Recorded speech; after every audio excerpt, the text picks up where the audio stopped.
Hey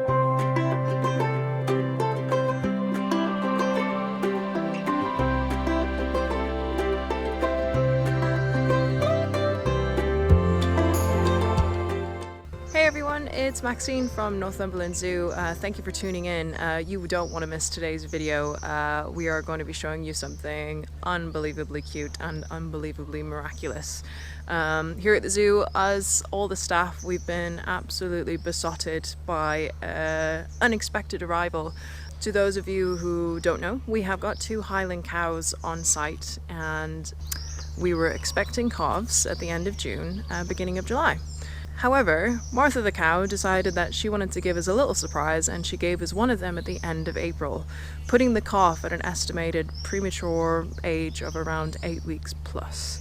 So we have been incredibly busy and incredibly tired looking after this little individual to get him to where he is today. So anyways, he is not on show yet at the zoo. We're going to have a special birthday party for him on the 24th of June, this Friday. And that's an opportunity for everyone to come along and actually see him. We'll bring him out around 11 o'clock because, you know, he does sleep a lot. He is a baby and he's still not actually at birth weight.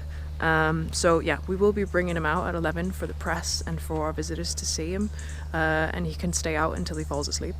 Moving then, we're going to be judging it by his behavior, how much kind of public interaction he's going to be actually getting. We don't want to overdo it with him.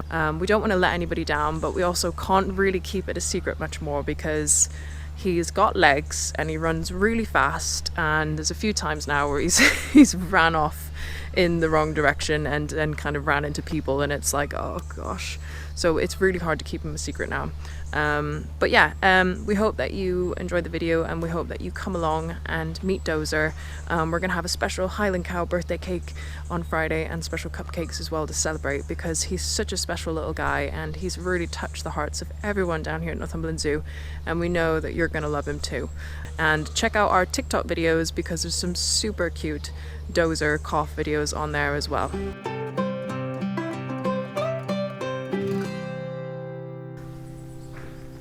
I'd barely even started my day and I got a phone call from Brian, who owns the zoo, and he basically just said to me one of the cows is in labour. This took me by surprise quite a lot because the cow was not due for another at least 2 months.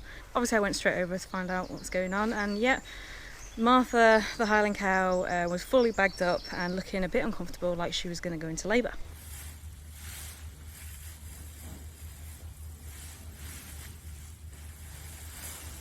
So we shut the barn just so that she could do it in peace, and left her to it. And we just checked in on her a few times throughout the day. We went for our lunch break, and then I was just halfway through lunch I thought, well, I'll just go and check and see what Martha's up to. And there was a tiny little ball of fur on the straw bed next to her, unbelievably tiny. I couldn't even believe it was a calf, to be honest. Kind of looked like a cow poo. But that's how small the calf was. She was a perfect mum. Like, she was doing everything right. She was like cleaning them up. She was like really attentive. As soon as he called, she was straight in there. Yeah, it was just unfortunately he couldn't stand up himself, which just obviously he wasn't strong enough. But yeah, she was doing really, really well, and she couldn't have done anything better really. So yeah, it was just a shame that he was so small. I didn't think it would come out alive, so when it was kind of a big shock, and I kind of thought, don't get too attached, because I didn't think it would make it. To be honest, we were really shocked, and then we had to go back and do our math over and over again, and then we were just like, how is this happening so early? We weren't expecting him to live past an hour, which is, you know, because it's not heard of. They've never heard of this before, so it's really crazy that he survived. We left the calf with Martha for a couple of hours, and it still hadn't tried to stand up. Just because it was so tiny, we thought we'd just give it a little bit longer, because we thought maybe it was just a little bit slow developing. But maybe about half an hour later, so it had about 2.5 hours, we realised that we were going to have to step in because the calf hadn't stood up at this point. It was getting cold, it needed food, it wasn't going to survive without that, so we decided to go in and remove the calf. So when we went to take the calf out, we realised just quite how cold he was and that he needed warming up ASAP. So we took him into the hothouse. That's the hottest building that we've got in the zoo.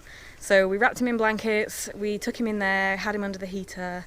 We basically grabbed everything that we had in the zoo that would help keep him warm. So he was under the heater, we had hot water bottles, heat pads, loads of blankets and fleece. We were even filling disposable gloves with hot water to make more water bottles.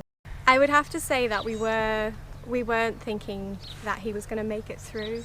It was very difficult. He wasn't able to suckle, he wasn't able to stand. It was very hard work. He was very flat. His temperature was all over the place.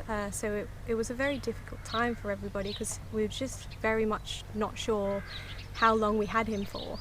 We also called the vet out. We were kind of in unknown territory as well, such an early calf. Well, one thing we were thinking is it even worth it? Is this animal going to be able to survive?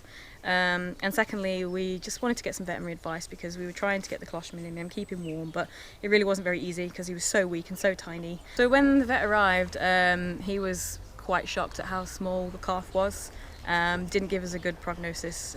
He gave him a multivitamin injection and some other bits and bobs to boost him, but he basically said that he didn't expect the calf to be alive in the morning. But we thought, let's just try anyway and see where it goes. Later that evening, I think a couple of us stayed in the hothouse with him until about 10 o'clock at night, just to try and keep him warm, and we just kept taking his temperature just to make sure that he was still all right. And obviously whatever boost and multivitamins that the vets had given him enough energy to actually try and stand up. I mean, you can see from the video that he is literally just skin and bones. He has no muscle formation whatsoever. So I mean, he's in really bad shape.